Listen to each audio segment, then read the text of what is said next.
చూడండి, మనం చివరి క్లాస్లో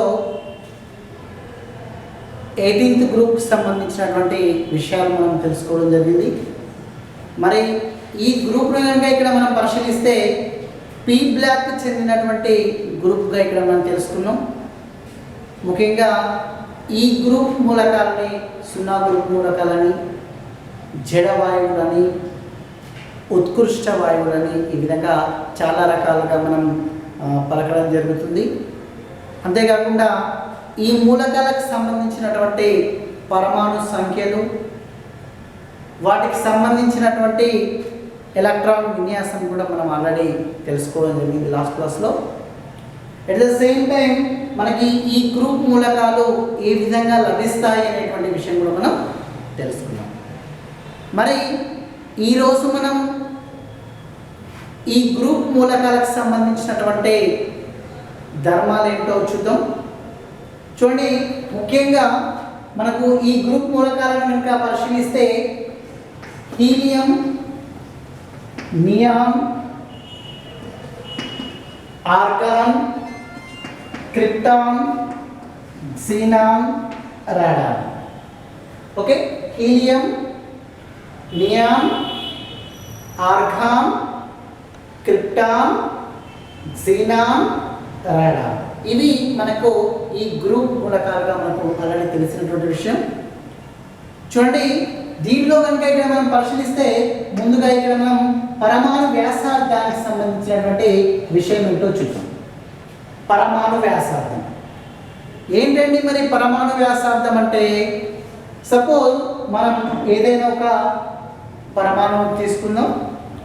ఈ పరమాణువుకు కేంద్రకం, ఈ కేంద్రకం చుట్టూ వివిధ రకాలైనటువంటి కక్షలు మనకు ఇక్కడ తిరుగుతాయనేటువంటి విషయం తెలుసు. వాటిని మనం ఆర్బిట్ అని కూడా ఇక్కడ మనం తెలియజేస్తాం. చూడండి, ఏంటి మనకి ఇక్కడ అంటే కేంద్రకానికి చిట్ట చివరి కక్షలో తిరుగుతూ ఉండేటువంటి ఎలక్ట్రాన్కు మధ్య గల దూరాన్ని మనం పరమాణు వ్యాసార్థంగా ఇక్కడ మనం తెలియజేస్తాం.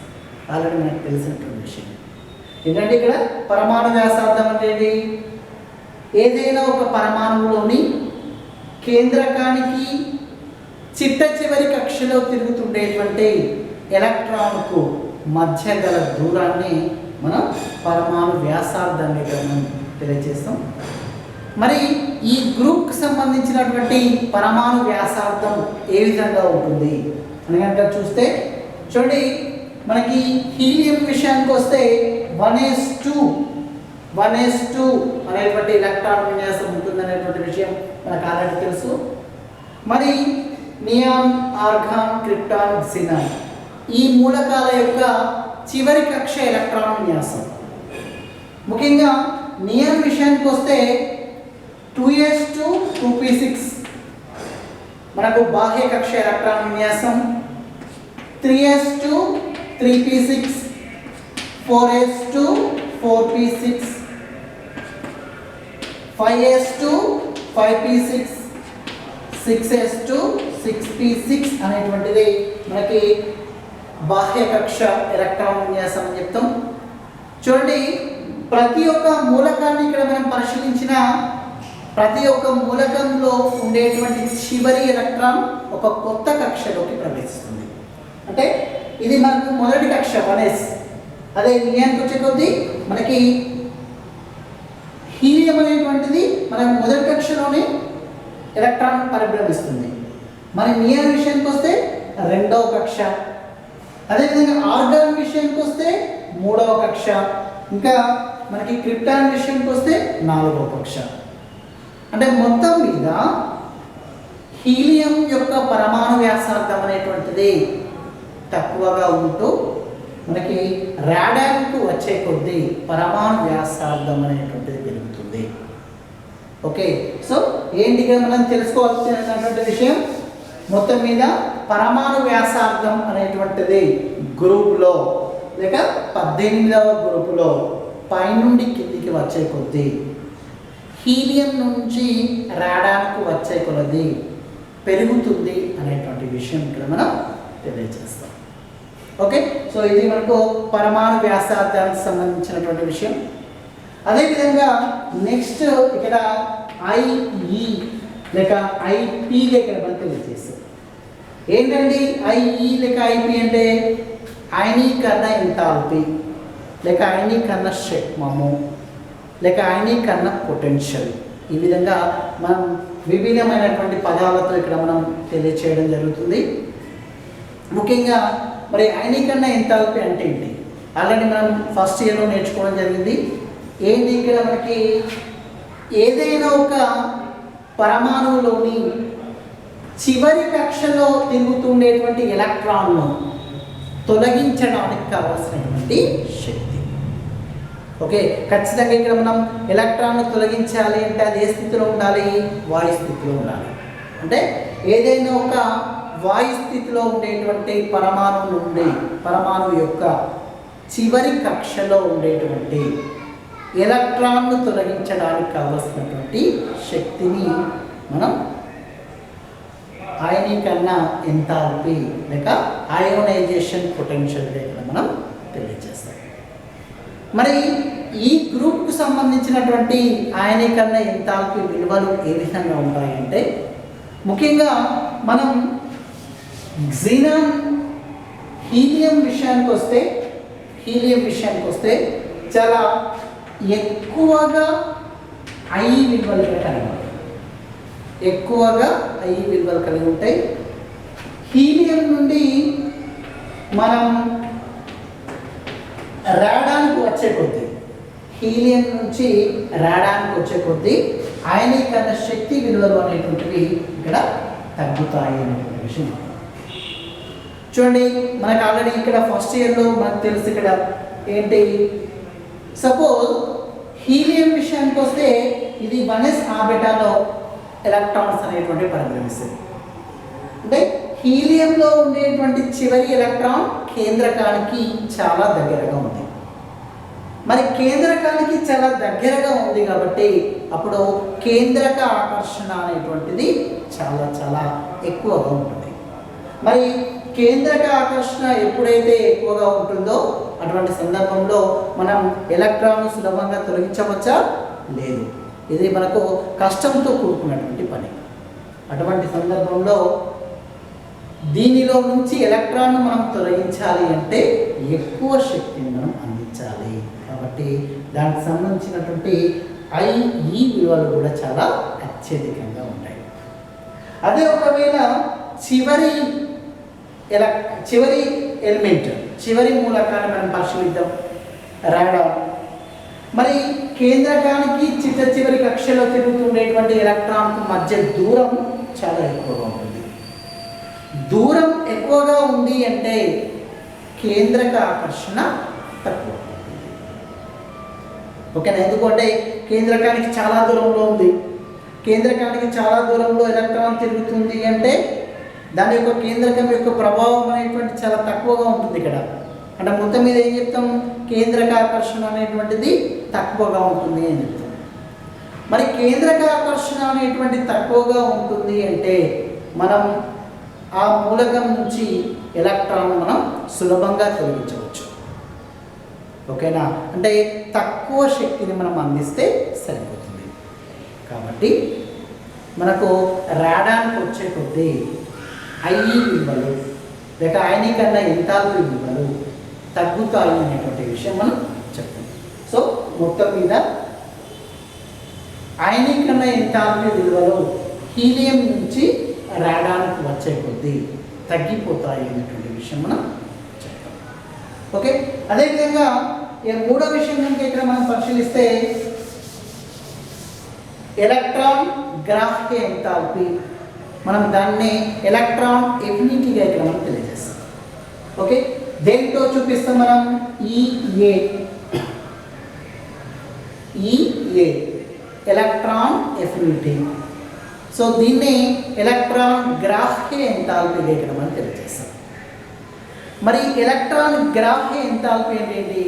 చూడండి, ఇది మనకు అయనీకరణ శక్మానికి విలోమంగా ఇక్కడ మనం తెలియజేస్తాం. ఎందుకు? అయనీకరణ శక్మము అనేది ఎలక్ట్రాన్ను తొలగించడానికి కావలసినటువంటి శక్తి. మరి ఇక్కడ ఎలక్ట్రాన్ను కలపడానికి కావలసినటువంటి శక్తి అని. ఓకేనా? అయితే కొన్ని సందర్భాలలో మనం ఎలక్ట్రాన్ కలిపినప్పుడు శక్తి విడుదలవుతుంది, లేక శక్తి గ్రహించబడుతుంది కూడా. ఓకే, శక్తి విడుదలవుతుంది లేక శక్తి గ్రహించబడుతుంది. మరి ఈ గ్రూప్ మూలకాలకు సంబంధించినటువంటి ఎలక్ట్రాన్ ఎఫినిటీ విలువలు ఏ విధంగా ఉంటాయి? మనం ఆల్రెడీ ఫస్ట్ ఇయర్లో మనం తెలుసుకున్నాం. ఎలక్ట్రాన్ ఎఫినిటీ లేదా ఎలక్ట్రాన్ గ్రాఫిక్ ఎంథాల్పీ విలువలు అనేటువంటివి పైనుండి కిందికి వచ్చే కొద్దీ తగ్గిపోతాయి అనేటువంటి విషయం మనం తెలుసుకున్నాం. ఓకే, గ్రూపులో తగ్గిపోతాయి. మరి ఈ 18th గ్రూప్లో ఎలక్ట్రాన్ ఎఫినిటీ విలువలు అనేటువంటివి ఏ విధంగా ఉంటాయి చూడండి. ముఖ్యంగా ఎలక్ట్రాన్ ఎఫినిటీ విలువలు ఇక్కడ 0గా ఇక్కడ మనం తెలియజేస్తాం.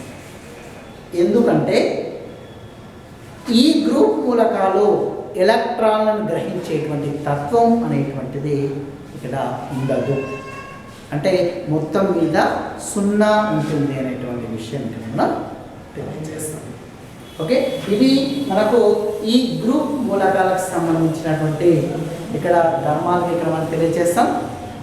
ముఖ్యంగా పరమాణు వ్యాసార్థం, అదేవిధంగా అయనీకరణ ఎంథాల్పీ, నెక్స్ట్ ఎలక్ట్రాన్ ఎఫినిటీ, ఇవి మనకు ధర్మాల వివరణ తెలియజేస్తాం. చూడండి, నెక్స్ట్ మనం ఈ 18th గ్రూప్కి సంబంధించినటువంటి రసాయన ధర్మాల గురించి చూద్దాం. ముఖ్యంగా ఈ గ్రూప్ మూలకాలలో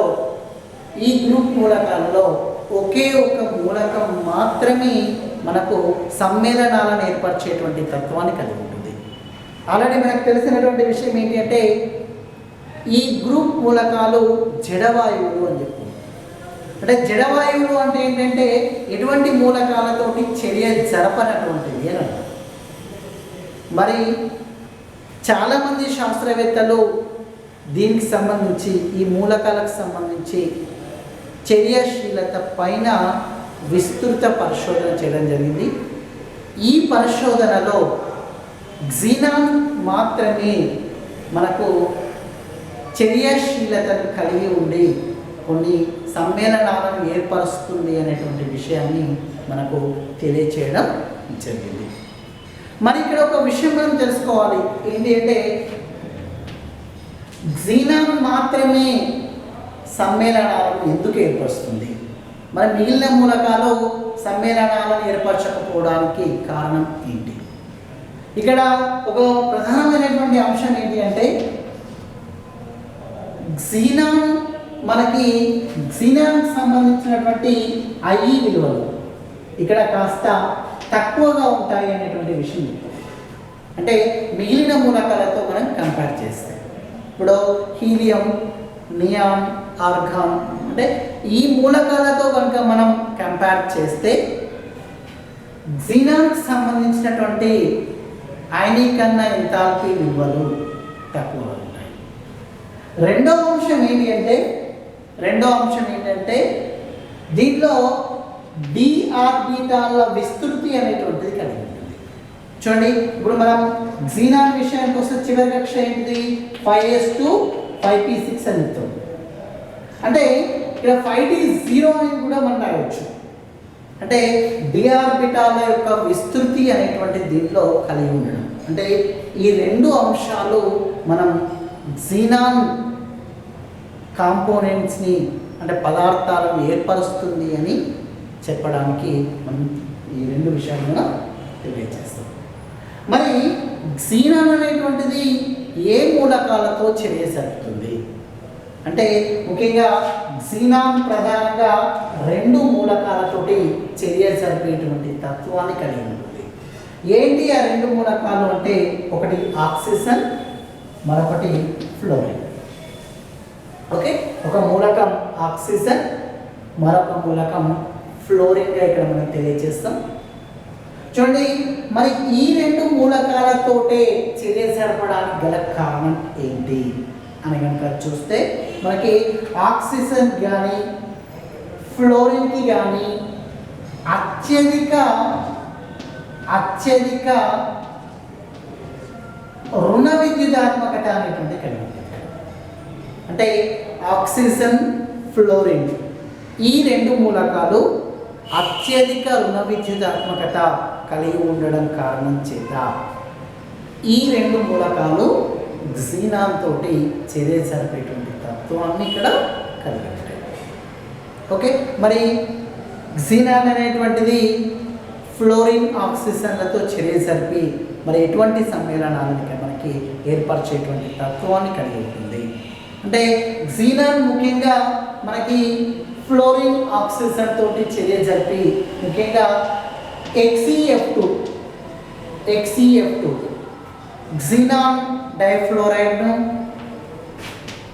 XeF4 xenon tetrafluoride, XeF6 xenon hexafluoride, XeO3 xenon trioxide, XeO2F2 xenon dioxy difluoride, XeOF4 xenon oxy tetrafluoride.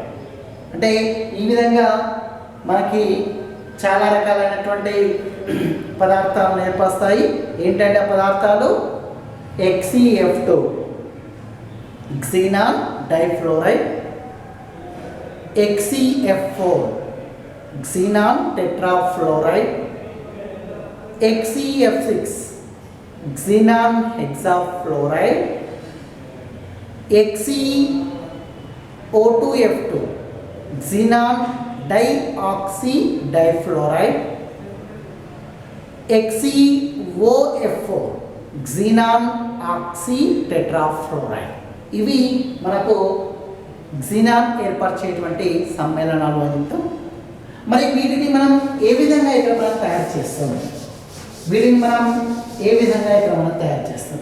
చూడండి, ముందుగా XeF2 XeF4 XeF6 వీటికి సంబంధించినటువంటి తయారీ ఏంటో చూద్దాం. సో XeF2 XeF4 XeF6 తయారీ. ముందుగా మనం XeF2ను ఏ విధంగా తయారు చేస్తామో చూద్దాం. ఫస్ట్ వన్,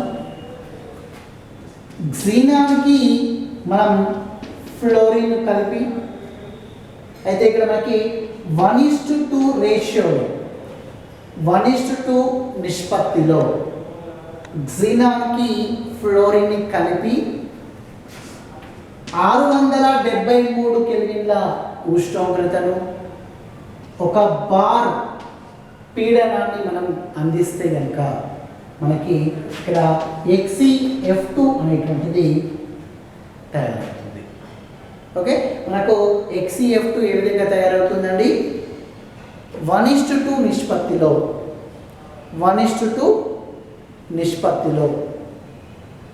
క్సినాన్కి ఫ్లోరిన్ని కలిపి 673 కెల్విన్ల ఉష్ణోగ్రతను ఒక బార్ పీడనాన్ని కనుక మనం అందిస్తే అప్పుడు XeF2 తయారవుతుంది. మరి దీని యొక్క చర్యకు సంబంధించినటువంటి సమీకరణాన్ని కనుక మనం పరిశీలిస్తే Xe+F2 gives rise to XeF2గా ఇక్కడ మనం తెలియజేస్తాం. సో మనకి దేని సమక్షంలో అండి 673 కెల్విన్ల ఉష్ణోగ్రత ఒక బార్ పీడనం యొక్క సమక్షంలో మనకి XeF2 అనేటువంటిది ఏర్పడుతుంది. అదేవిధంగా రెండవ తయారీని మనం పరిశీలిస్తే 1:5 నిష్పత్తిలో, అంటే 1:5 నిష్పత్తిలో క్సినాన్కి మనం ఫ్లోరిన్ని కలిపి క్సినాన్కి ఫ్లోరిన్ని కలిపి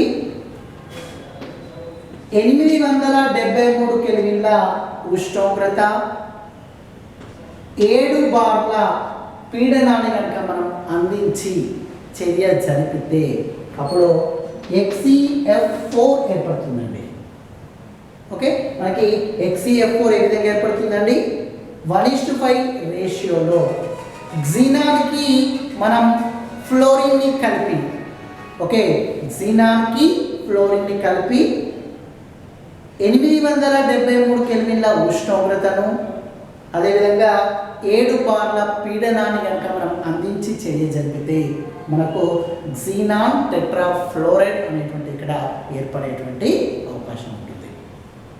సో మరి దీనికి సంబంధించినటువంటి రసాయన సమీకరణాన్ని కనుక ఇక్కడ మనం పరిశీలిస్తే Xe+2F2 gives rise to XeF4. మరి ఇక్కడ 873 కెల్విన్ల ఉష్ణోగ్రత అదేవిధంగా 7 బార్ల పీడనం సమక్షంలో మనకి XeF4 అనేటువంటిది ఏర్పడుతుంది. చివరగా XeF6. మరి దీన్ని మనం ఏ విధంగా ఇక్కడ తయారు చేస్తాం చూడండి. 1:20 రేషియో 1:20 నిష్పత్తిలో మనం క్సినాన్కి ఫ్లోరిన్ని యాడ్ చేద్దాం. ఓకే, క్సినాన్కి ఏం కలుపుతామంటే ఇక్కడ ఫ్లోరిన్ని కలిపి 573 కెల్విన్ల ఉష్ణోగ్రత అదేవిధంగా 60 నుంచి 70 బార్ల పీడనాన్ని కనుక మనం అందించి చర్య జరిపితే మనకు XeF6 అనేటువంటి పదార్థం మనకు ఏర్పడేటువంటి అవకాశం ఉంటుంది. ఓకే, ఏ విధంగా మనకి ఎంత రేషియో తీసుకున్నామండి ఇక్కడ 1:20. సో 1:20 రేషియోలో క్సినాన్కి ఫ్లోరిన్ని కలిపి 573 కెల్విన్ల ఉష్ణోగ్రతను అదేవిధంగా 60 to 70 బార్ పీడనాన్ని కనుక మనం అందించి చర్య జరిపితే మనకి XeF6 అనేటువంటిది తయారవుతుంది. మరి దీనికి సంబంధించినటువంటి రసాయన సమీకరణాన్ని కనుక ఇక్కడ మనం పరిశీలిస్తే Xe+3F2 gives rise to XeF6. మరి దేని సమక్షంలో ఈ చర్య జరిగింది? 573 కెల్విన్ల ఉష్ణోగ్రతను మనం అందించడం జరిగింది. అంతేకాకుండా 60 to 70 బార్ లా పీడనాన్ని కూడా ఇక్కడ మనం అందించడం జరిగింది. అయితే ఇక్కడ ఒక చిన్న విషయం ఏంటి అంటే మనం క్సినాన్ హెక్సాఫ్లోరైడ్ని మరొక విధంగా కూడా ఇక్కడ మనం తయారు చేయవచ్చు. మరి క్సినాన్ హెక్సాఫ్లోరైడ్ని ఏ విధంగా మరి తయారు చేస్తాం చూడండి. మనం ముందుగా XeF4ని తీసుకుందాం. క్సినాన్ టెట్రాఫ్లోరైడ్ మనం తీసుకుందాం. ఈ క్సినాన్ టెట్రాఫ్లోరైడ్కు O2F2ను కలుపుదాం. O2F2 మరి O2F2 అంటే ఏంటండి? డైఆక్సీ డైఫ్లోరైడ్ అని చెప్తాం. డైఆక్సీ డైఫ్లోరైడ్ ఒకవేళ కలిపి మనం 143 కెల్విన్ టెంపరేచర్ని కనుక మనం అందిస్తే 143 కెల్విన్ల ఉష్ణోగ్రతను అందిస్తే అప్పుడు మనకి XeF4 దీనికి F2 యాడ్ అయితే కనుక అప్పుడు మనకి XeF6 అనేటువంటిది మనకి ఏర్పడుతుంది. ఓకే, మనకు XeF4కి F2 యాడ్ అయితే XeF6 అనేటువంటిది మనకు తయారవుతుంది. అదేవిధంగా ఇంకా మనకి ఆక్సిజన్ అనేటువంటిది ఈ చర్యలో ఏర్పడేటువంటి అవకాశం ఉంటుందండి. సో ఇది మనకు XeF6 సంబంధించినటువంటి మరొక తయారీగా ఇక్కడ మనం మరొక విధానం ఇక్కడ మనం తెలియజేస్తాం. ఏంటంటే అది క్సినాన్ టెట్రాఫ్లోరైడ్కు డైఆక్సీ డైఫ్లోరైడ్ మనం కలిపి 143 కెల్విన్ల ఉష్ణోగ్రత వద్ద చర్య జరిపితే మనకు XeF6 అనేటువంటిది ఏర్పడేటువంటి అవకాశం ఉంటుంది. చూడండి, మనకు ఎగ్జామ్ పాయింట్ ఆఫ్ వ్యూకి సంబంధించి మనకు XCF2, XCF4, XCF6 వాటికి సంబంధించినటువంటి తయారీ మనకు ఇక్కడ వెరీ ఇంపార్టెంట్ అని చెప్తాం. ఓకే, నెక్స్ట్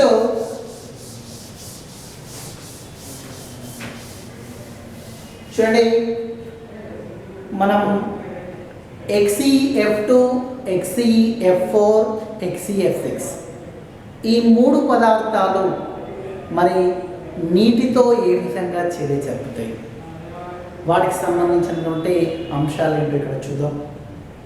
సపోజ్ ఇక్కడ ఏంటి, ఇక్కడ ఈ XCF2 కానీ XCF4 కానీ XCF6 కానీ ఇవి నీటితో జరిపేటువంటి చర్య. మరి నీటితో చర్య ముందుగా మనం XCF2 నీటితో జరిగేటువంటి చర్యను మనం చూద్దాం. ఓకే, సో మనం ముందుగా XCF2ను తీసుకుందాం, xenon డైఫ్లోరైడ్ తీసుకుందాం.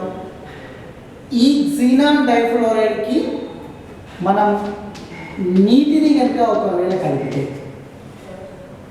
ఓకే, నీటిని కనుక మనం యాడ్ చేస్తే మనకి ఇక్కడ ముఖ్యంగా 3 పదార్థాలు ఏర్పడతాయండి. ఏంటి, ఇక్కడ 2F2 4 ఫ్లోరిన్లు ఉన్నాయి, 2H2 4 హైడ్రోజన్స్ ఉన్నాయి. అంటే మొత్తం మీద ఇక్కడ 4HF ఇక మనకి హైడ్రోజన్ ఫ్లోరైడ్ అనేటువంటి ఒకటి మనకి ఫామ్ అవుతుంది, ఏర్పడుతుంది. అదేవిధంగా ఇంకా 2O అంటే ఆక్సిజన్ అనేటువంటిది మనకి ఏర్పడుతుంది. అదేవిధంగా 2XE xenon అనేటువంటిది మనకు ఈ చర్యలో ఏర్పడేటువంటి అవకాశం ఉంది.